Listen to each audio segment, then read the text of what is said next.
Hello, Flosstube. My name is Elizabeth Martinez, phantastitches, and this is my Flosstube update number 256. Today is November 5th, 2022, Saturday evening. You can see over my shoulder here the little pumpkin. It's a Stitching with the Housewives design. Thanksgiving, What's in My Cup? I think it's their What's in My Cup series, and I think that's Thanksgiving. There's a little pilgrim in the cup there, and my sister Eve finished it on that wooden pumpkin from the Dollar Tree, I think it is, or the $1.25 tree as it is now. But she had those little corn on the cob picks that she bought some time ago at, I think, probably a Hobby Lobby, and some fall ribbon. So yeah, she just did that the other day. I just noticed that. I forgot. Hadn't realized that was there on the wall, but I just noticed it when I sat down to do this video. Anyway, this is a channel about cross stitch, and so we're going to talk about that. I had a little. I was going to put this in a different order. Excuse me a minute while I do this. Okay. So, what I talked to you last week, it was still October. It was not quite the 31st. I had showed you I had to finish. I finished the Christmas towel. And so I was, going to be kind of at loose ends for the next couple of days till the end of October. I was doing the witchy stitchy stitch every day kind of challenge, and I did that. I made it to the end of the month and stitched my minimum of 30 minutes and probably a little more hours or whatever. But so what I worked on was, excuse me just a minute, let me move these out of the way. Let's put them in a logical order here. So I worked on the October rabbit a little more. Can't grab a hold of it. Oh, because my needle minders are sticking together here. Let me put this over here where I can reach it a little more easily. Okay. So I did work on the October rabbit.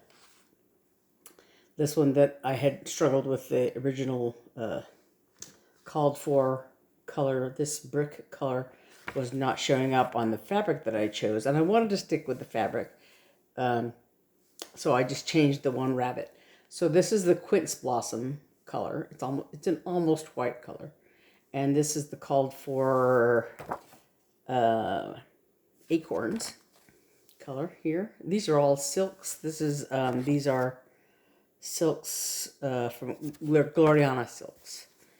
So all the rabbits I'm doing in the Gloriana silks that are called for. The series calls for a total of 13 silks, and these are something I had never stitched with before, with silks. But so this is 1/2, and this color is Rust Murano Carré, 32 count from Hobby Lobby. And this is a evergreen dark, I think, color. So it shows up, like you can see, shows up really well. And so yeah, I got the another rabbit done. This rabbit finished. I think these rabbits don't have anything. Yeah, their eyes are just blank. They don't have any color in their eyes. But so there's a little bit of little evergreen sprig here between the two of them. And then there's like a little flower that goes back here. And then that is repeated.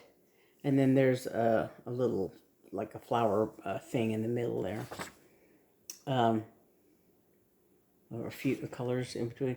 So anyway, yeah. So I did a little bit of work on that one. And then I did the November rabbit.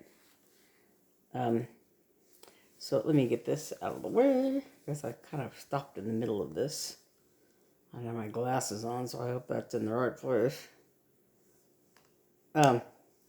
This was on the, I used this. This is the May Rabbit. I just did a little bit of it. This is the same Murano Carré 32 count fabric from Hobby Lobby. And this is mustard, this color. So I did the May, I started May on this fabric, and I just, didn't get back to finishing that. But so I did a lot of work on the November Rabbit. It has this little, this is white. This is winter white, which is, you can just tell the difference between these two colors. It's kind of hard, there doesn't really look to me that much difference when they are on different fabrics, but side by side they're slightly different colors. So this is winter white, and he does have a little like the desert rose color on this little single stitch where there's an eye, and then 4 stitches up here for his tail. And then I did all the carrots. I didn't do the greens of the carrots, the greenery on the carrots, and then I was starting on the soil around them that the carrots are in. But I did get a lot of that done for the first, today's what, the 5th? So I worked on it a few days. So that's the November Rabbit. I'm hoping that, I can get more of that done, but, we'll see. They may end up on my WIPGO board for next year. And then I also worked a little bit more on, the Nativity Berry, the small berry here. I think I referred to this as a manger last time. It's a stable. I couldn't think of the right word. It's a stable. Mary and Joseph are in the stable, and there is a manger in this thing, and I'll talk about it a little bit as well. But so I did a little bit more work on this. There's a star and their little halos, and there's the more color in here that I haven't gotten to yet. I did make a mistake here. I stitched over. There was I think an error in the pattern. Just because compared to the others, it would have been basically essentially the same. But I had just stitched according to the pattern, and I realized there's like 3 on one side and 4 on the other. So I stitched over it with this blue right here. But then right here is I made a mistake. This should be up 1 from where it is right here. And so I may fix that, fudge it a little bit, stitch over it or something. But then, so this is the same blue as this. It's just I think the variegation in the threads or whatever, I think that makes this look a little different. It's hard to see right there. But so this is Joseph and Mary and the baby Jesus, the little halos. And there's now there, like I said, there is a like a manger. There's the wooden X of the manger, and then this pattern, there is a larger pattern that shows everything for the berry, but there's another pattern in there that shows more detail, a little bit larger, showing the detail of the stable of Mary and Joseph and the baby and the manger and all that's in the stable. So that like I said, there's one pattern that has the whole berry of this berry, and then there's another copy of another page that has just you can see this in more detail and slightly bigger detail. So when I was looking at the larger pattern, I was stitching off a larger pattern, and in the manger where the straw is in the manger, the the symbol on there was a solid circle, solid filled in black circle. So since I'm sort of a color completist, I was looking at that to see, I was looking at the pattern to see if there was more of this color. This is whiskey, this color. So I was looking to see if there was more of it. This is a weak Starworks color. So to see if there was more of it in the pattern besides just this, right? I think this is all there is in the pattern. But so I was looking to see if there was any more. And so when I looked at the straw in the manger, it had this solid circle. This is an open circle, right? The symbol for this color is an open circle. And in the manger it was a solid circle. So I thought, oh, so what is that color? And I looked at the pattern, at the key, and that solid circle wasn't on there. So I was looking at everything else and looking at the picture, and I thought, well, it must be maybe it's that whiskey color. It's maybe because if it's a circle, maybe it should be an open circle instead of a closed circle. So I had in my head that's what the color was. But then I was working off of the larger detail of the stable pattern, working off of that, so I could do Mary and Joseph with the baby a little more easily. And on that image, the straw had a different symbol. It had a symbol called for the color straw, which is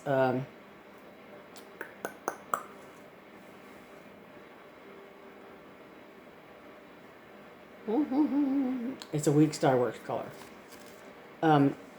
So I don't think it's visible in this picture here, but like I said, it's on that larger pattern of the stable.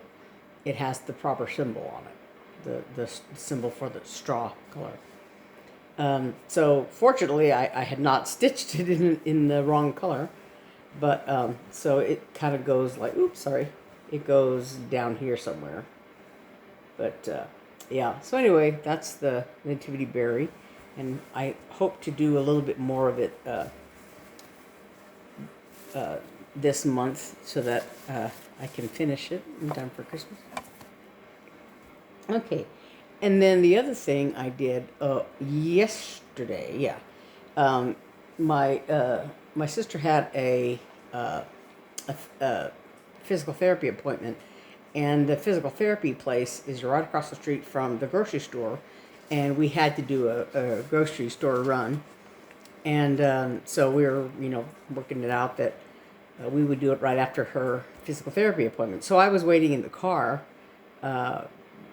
stayed in the car to while she went in for her physical therapy, because I wanted to stitch while I was and I didn't want to take all my junk in the store and in the place. I mean, I did forget my glasses. I don't wear them. I probably should, but I don't wear them just walking around. But I wear them to stitch. They're actually bifocals. But I wear them when I stitch because the lower area has magnification on it, and it just helps me see it more clearly when I'm stitching. I am of an age. Anyways, this is the pattern that I took with me, and the reason I took it, I've had it for a year. Eve bought it a year ago. Eve bought it saying, will you stitch this for me? Because it's relatively large. It's the stitch count on it is 199 wide and 136 high. So it's kind of large. There's a lot of negative space, but it has the alphabet in there, and then like this snowflake, and some smaller little snow drops, if you will. But it's so cute. It's so adorable. The deer and the bunnies and the little cardinal and the little Christmas tree thing. And the reason I thought of it lately, because like I said, I've had it for a while. I started it in May for Mania I kind of did mania, at least partially. I started a few things, and so I had just done the antlers right here. Is all I'd done on this one. But the reason I thought of it was that I was watching, I think Just Keep Stitching, I think it was with Pam and Steph, that they had mentioned this pattern. This one of them, I forget which one of them, but one of them bought it recently, I guess. Excuse me. Dutch Brothers. So whoever had bought it recently, was talking about it. And then I was watching, I think it was Misty Purcell at Luminous Fiber Arts. I think it was her Flosstube channel. I was watching it, that she talked about this pattern as well. And it's like, I should work on that. It's very Christmassy, very, very adorable. It's so cute. I love that. I just love that deer and his little pointy nose there. But anyway, so I was thinking about this pattern, so I took it with me to work on it, and I had already worked on it. I guess Thursday night, so I took it with me on Friday to work on it. I didn't have my glasses though. I forgot my glasses. So fortunately, it was the car was well lit, and I just finished off, I guess, the length of thread that I had. I didn't try threading the needle without my glasses because it just would have been more frustrating, I think. As it was, I could kind of angle it in the car, and I could see better. This is I want to say 28 count Carolina linen, the DMC linen. But so I did more of the deer's head here, just yeah. So I just did a little bit of stitching on that. And then the other day, I think I mentioned last week that I had done some designing. I had done the design thing for my brother-in-law, the not everything that can be counted counts, or whatever, that one. And I still plan on starting that. I haven't started it yet, but I plan on starting it. But I talked about how I had spent part of the day working on another design, and that I wasn't sure if it was finished or whatever. So I worked on it today a little bit, and I think it's finished. But this is Panza Llena, Corazón Contento, which is a phrase that means, in Spanish, it means when your stomach's full, your heart is contented, right? Contented, happy, right? So there's a cat with a fat tummy, and there's a mouse. It's a little hard to see, this gray on blue, but otherwise, I printed it this way because otherwise, with the white paws, you can't see them if the background is white, right? But so there's a mouse. The mouse has a fat tummy also. So the cat has eaten cat food, and the mouse has eaten some cheese, and so the cat is not trying to eat the mouse, and the mouse is not running away afraid. But so that's my little pattern. And like I said, you can't see the mouse very well. He does have a tail. You can see it a little more easily, in real life, I guess you would say. But yeah, Panza Llena, Corazón Contento is the name of this pattern. So hopefully I'll be stitching that sometime soon. I don't know when exactly, but that was my thing I was working on, my design I was working on for fun. And I have another one that I was working on today. I just did a little bit of it today, so I'm not gonna show it yet, because really all I did was work. What I decided to do was do some back stitching on it to sort of get an idea of how I wanted to do it. I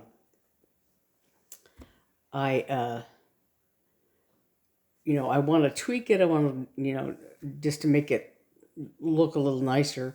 it's difficult for me because drawing is not my strong suit. And I wanted to talk a little bit about, we talk a lot in our just common talking about, you know, oh, I can't draw, oh, I can't sing, I can't do this, I can't do that. We think about talent in terms of, and I've talked about this before, probably. I've gotten up on my soapbox before, but we talk about talent in terms of the arts, basically, a lot. Oh, that person's really talented, we say. And we're usually referring to something like singing, dancing, drawing, painting, music, whatever, right? And and the thing is that I always say is that people who excel in the arts don't do so because they have an extra organ in their body or an extra lobe in their brain or anything. That's just that particular thing is where their talent lies. But the word talent can be applied to anything. Like you can be a talented mathematician, a talented organizer, somebody whose talent lies in a different area.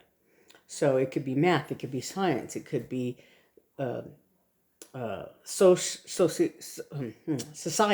being social, being being the kind of person that makes another person feel welcome, for instance, being sympathetic, being the kind of person that can sit in a hospital room and hold somebody's hand. That's a talent. Not everybody can do that. Not everybody is really good at it. Everybody can do it, but not everybody really excels in a specific area, right? So everybody has the capacity to add, 2 + 2 = 4, but not everybody's going to be a really good accountant.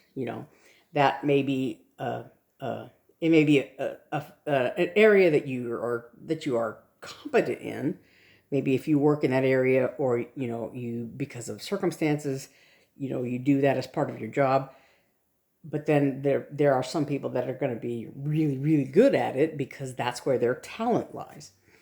And so likewise, every human being, apart from people who have real physical disabilities or whatever, but every human being basically has the ability to do all these things because they're human abilities, right? We can add, we can dance, we can sing, all those things we can do, even if we say, oh, I can't carry a tune in a bucket, kind of thing, or oh, I have no rhythm. Well, yes, you do. It may not be where your strongest talent lies, for instance, but that doesn't mean that you're not able to do it. We learn at an early age in school, for instance, when we're in kindergarten or early grades, teachers oftentimes use art as a way to let the kids express themselves, because they maybe haven't really learned how to write well yet or whatever. But they can, like if the teacher says, draw a picture of your house. And so if the kids are drawing their little, stick figures of their house and their family and their pets and their whatever, or, what they like to do. They like to ride their bike. They like to play outside or whatever. And so a lot of times the teacher will use something like that, the kids can draw whatever. And we actually go through their well documented, I guess, studies about where you go through phases. At a certain age, you probably can do this, and at a certain age you can do that. So you may draw a circle, and you may draw a stick figure, and then later on in life, as you get a little older, you draw a person with, regular arms and legs or whatever, as opposed to stick legs or whatever. And so we all learn those things. But then at a certain age, we tend to say, oh, I can't draw as well as her, therefore I can't draw. Or, oh, I can't sing like, insert your favorite singer here, whether it's, Frank Sinatra or Madonna or Pavarotti or whoever, pop star, opera singer, whatever. I can't sing as well as X, and so therefore I can't sing. Or, oh, I can only sing in the shower, I can't sing in public, that kind of thing. And the thing is that, like I said, we're all capable of doing it. It may not be where our greatest talent lies, and maybe we wouldn't be able to, make a living at it or whatever. Uh, but that doesn't mean that we're not capable of doing it. But we start to compare ourselves and start to say, well, I don't measure up, and we stop doing it. And in reality, it's a matter of just practice a lot of times. Again, you may not be good enough to earn a living at it or to make millions or to be popular or whatever, but that doesn't mean that you can't do it, you know, that you can't enjoy it or that you can't cultivate that ability. And, I used to run into this a lot. Like, I used to teach music with children, children's choir at church.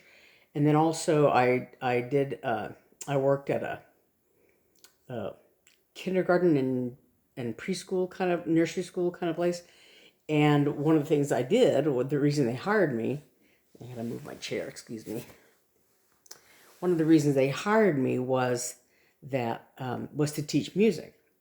So the kids would come from their class into my classroom, and I would spend like half an hour or something teaching them music.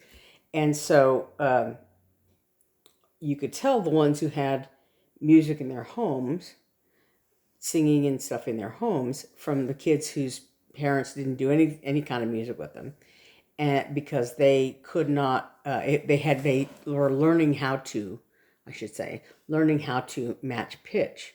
So if you sing doo at them, could they find that pitch? And some of them could, and some of them couldn't. But as we worked at it more and we sang the songs over and over again, they started to learn how to match pitch. And it wasn't a matter of, they're all junior Mozarts, but that they all were being exposed to it and learning how to do it. Like I always say, all these kids, didn't learn how to sing the Barney song when Barney was on.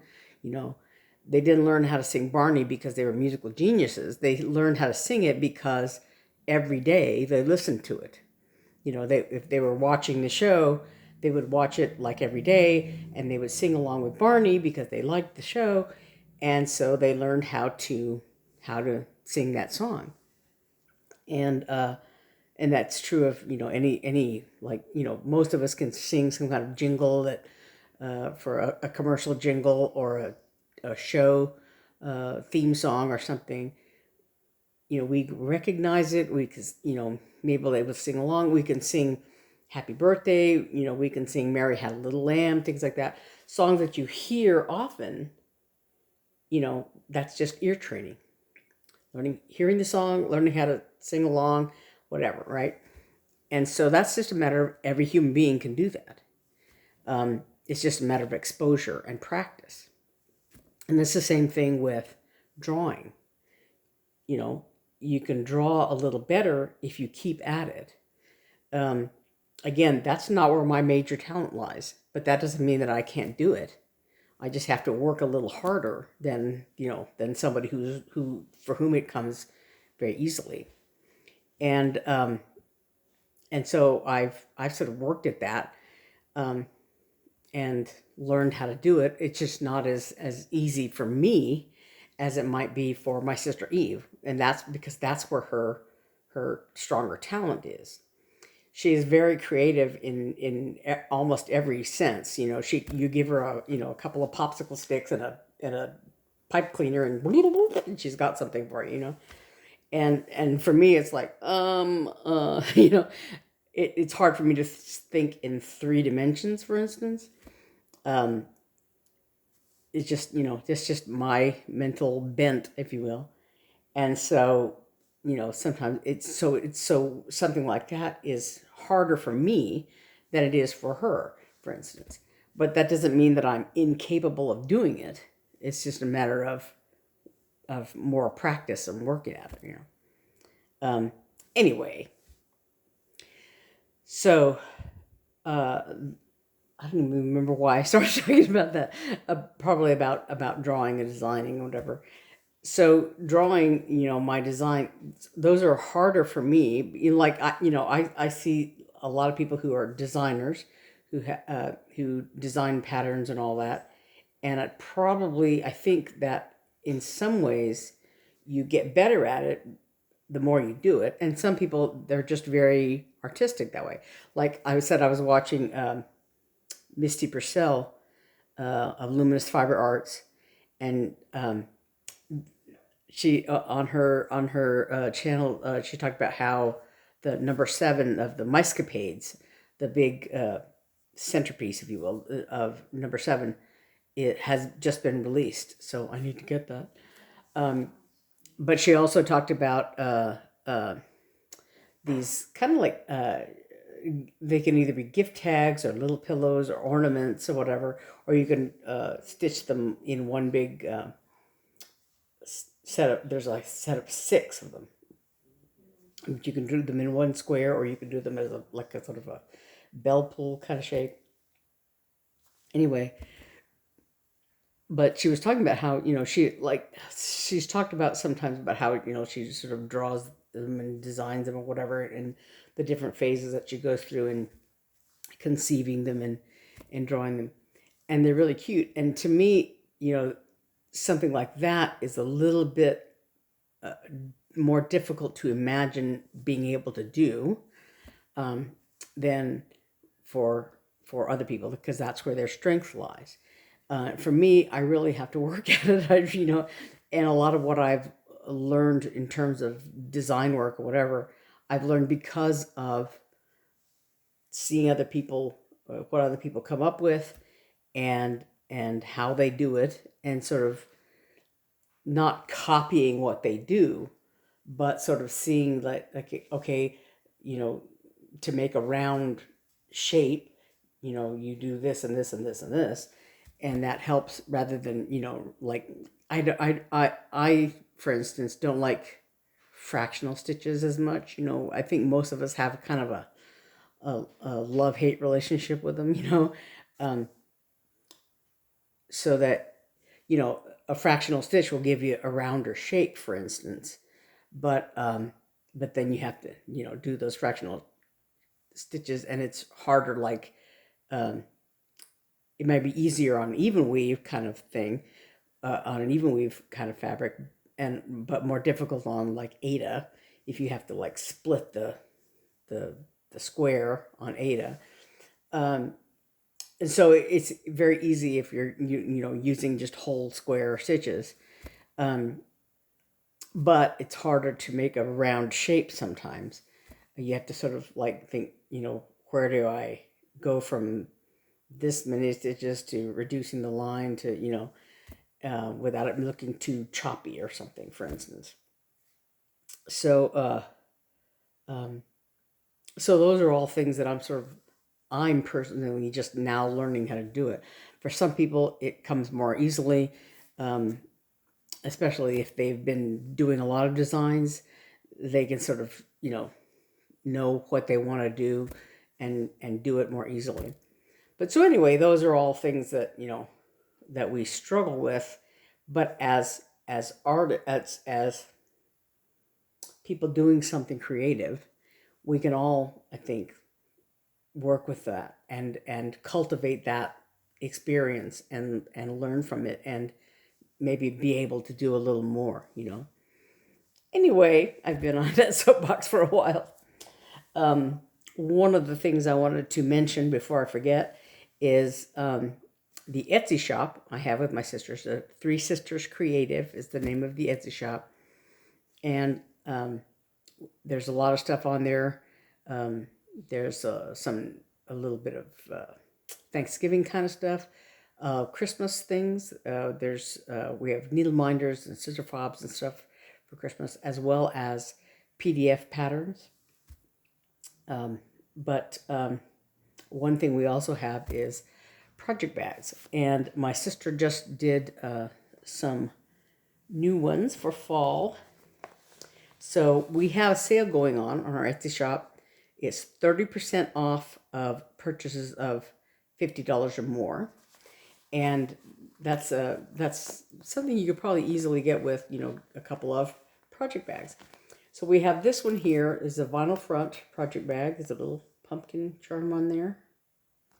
And a little fancy zipper here. A little handle. So this one, it's a little bit smaller, but it'll still hold an 8-inch hoop, I think. But it's got this really cute little doggy in a pumpkin in a turkey outfit, as well as some pilgrim hats, turkey, pumpkin, corn, acorn, leaves. Very fall. And it's a quilted fabric, quilted finish. So this is a vinyl front, and you see the little inside fabric there.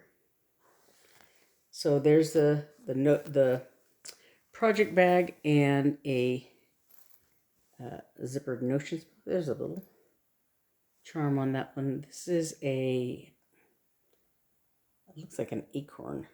It's hard for me to see without, you know, because I'm looking at it without my glasses. But it's that same fabric on the outside. And this fall looking fabric on the inside. Very cute. So there's that set. And then there's, again, with a notions pouch is similar. This is I want to say a reddish color, maybe. Brownish, reddish. And this kind of little acorn, a little more of a yellow acorn. And that again with the fall fabric and the little doggy turkey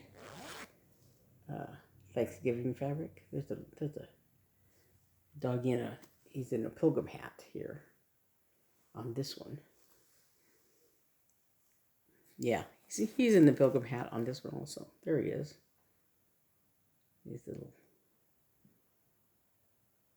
dressed as a pilgrim, dressed as a turkey. So here's the other notions pouch, and then this is the larger sized project bag. It has handles, and they're in that other the other fabric, that herringbone fabric. And this one also has the little doggies on there. And it has a zipper on the top. And has a leaf. A fall leaf zip pull. And it has that other fabric on the inside. So these are on the Etsy shop. In the Etsy shop. Online in the Etsy shop, these bags.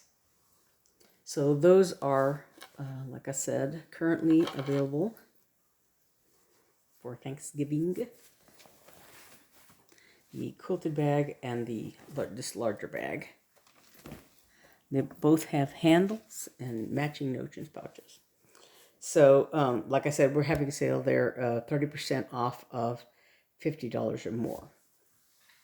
And then I don't really have much in the way of haul. I have a little bit of sort of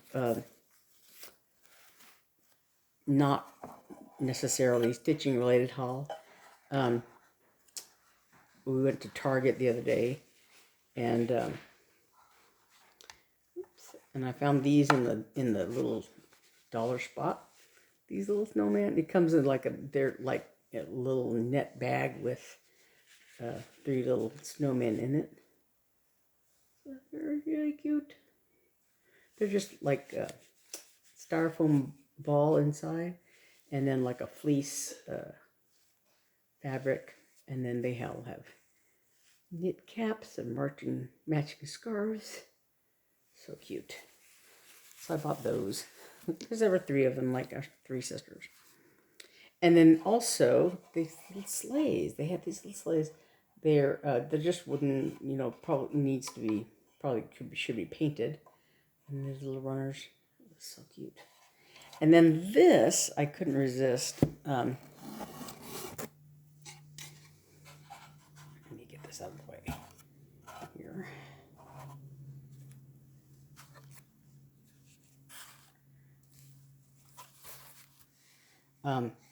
But this is like if you're leaving, milk and cookies for Santa. So it has a little circle here. It says, in case you're thirsty. So you could put like a glass of milk here. And then here, try my favorite cookie, it says. And then right here, this outline of a carrot, a yummy treat for Rudolph. So the idea is that you put the things you're leaving for Santa and Rudolph on this little tray. It says, hey Santa, have a treat.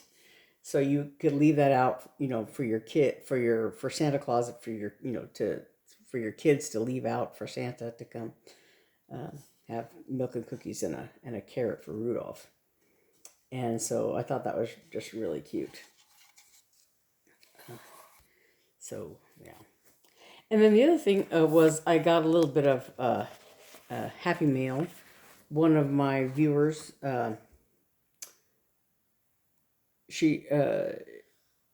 Charlotte, sent this to me, and I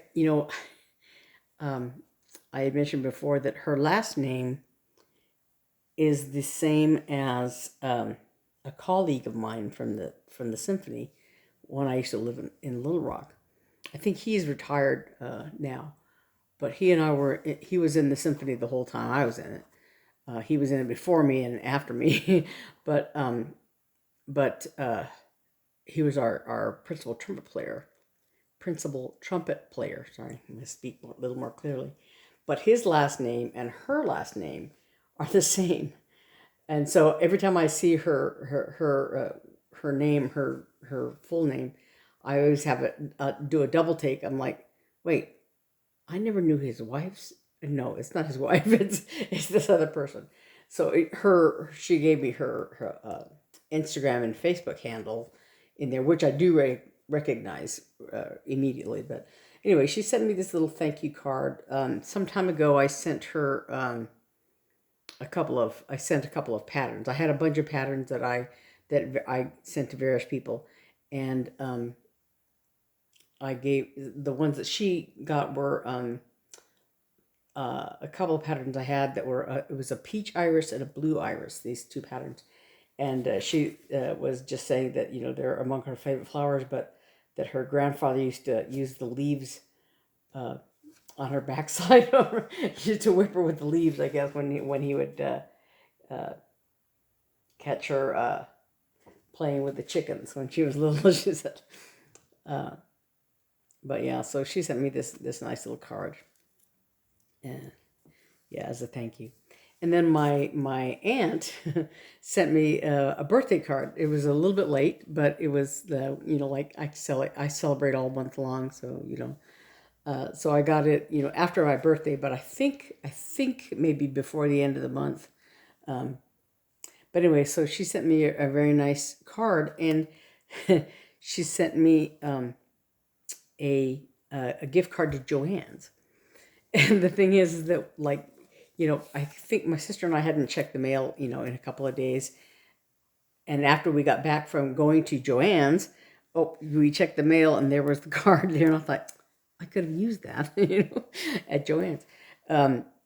As it was, I think I talked about it last week. Yeah, that I had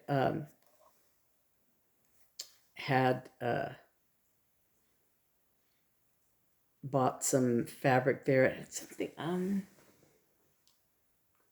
getting my days mixed up a little bit. But anyway, yeah, so we'd gone to Joann's it was on Monday. I was getting some DMC stuff, and there was one color that was missing, Hobby Lobby. So the next day, I guess, we went to Joann's, and I got a few other things there as well. And then I got home and saw the gift card. But so I had to go back to Joann's at some point, So now I've got the gift card I could use to buy even more stuff. But anyway, so that's about it. Like I said, I did some, a little bit of stitching, a little bit of design work. You know, I want to take these couple of days before I hit the basically the 10th, before I hit the 10th, because I want to do a little sort of free stitching, if you will, on stuff that's not on my WIPGO board, because I do have the 2 WIPGO calls for November that I want to work on, the daily walk in the woods and the on the balcony charts that I talked about last week, that were for my November WIPGO pulls. So I've been sort of, you know, trying to do a little bit of extra, like the rabbits and the Nativity Berry and things like that, before I sort of buckle down and do those WIPGO projects. So yeah, so I've been, you know, sort of a little bit loose, and in a way I'm like, what should I work on? What should I work on? I have all this free time. And, you know, and I end up like not doing a whole lot. Like I haven't stitched at all today yet. You know, it's like 6:30, and I haven't stitched at all today because I did do, like I said, a little bit of design work and, you know, things like that. And part of it was that I slept late. But anyway, so yeah, I'm a little bit, you know, I suffer from, I used to do this in school too. If the teacher said, oh, you've got, you know, all month to turn this in, of course I wouldn't work on it all month. I would work on it the last 2 days of the month or whatever, you know. I'd just put it, oh, I got lots of time, I got lots of time. And I'm like having to cram it in, you know, at the end of the month or whatever. And so the more time I have and the more I have to choose from, the harder it is for me to focus on any one thing. If I have a deadline looming and I'm up against the wall, then it's easier for me to say, oh, I need to work on this. So that's the way it always is with me. Anyway, so I've stretched on what I had to. I had a few projects and I stretched my video out longer than it needed to be, probably. But so hopefully next week I'll have more to show you. And yeah. So until then, thanks for watching, and I will see you next week. Thanks. Bye.